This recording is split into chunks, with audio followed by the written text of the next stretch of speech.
যে নির্বাচন কমিশন বলেছে যে একটি নিরবিচ্ছিন্ন ঘটনা ওসমান হাদিকে হত্যা, এবং এই বিচ্ছিন্ন ঘটনা যার মুখ দিয়ে বের হয়েছে, আমরা তাকে বলব নির্বাচন কমিশন কিন্তু জনগণের সুনিশ্চিত ভোটাধিকার প্রয়োগের মাধ্যমে একটি গণতান্ত্রিক পরিবেশ সৃষ্টি করার জন্য গঠন হয়েছে।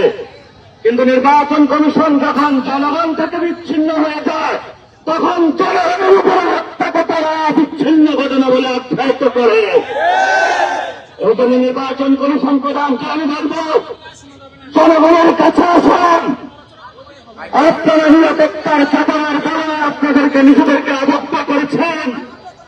আমরা রাজপথে আছি, যদি সুষ্ঠু ভোট প্রক্রিয়া বাংলাদেশে সম্পন্ন করতে হয়, আপনাকে জনগণের সাথে মিশতে হবে। এই জন্য আমরা বলি, যারা আমলাতন্ত্র থেকে এসেছে, নির্বাচন কমিশনে বসেছে, জনগণের অনির্দিষ্ট দাবিগুলো কখনো তারা কর্ণপাত করেনি। বাংলাদেশে তারা সুষ্ঠু ইলেকশন আয়োজন করতে পারবে না। এই জন্য অতি সত্বর এই নির্বাচন কমিশনের চেয়ারে যে প্রধান ইলেকশন কমিশনার রয়েছেন, তাকে একটি সুপ্রিম জুডিশিয়াল কাউন্সিলের মাধ্যমে জবাবদিহিতার আওতায় আনার জন্য আমরা দাবি জানাচ্ছি।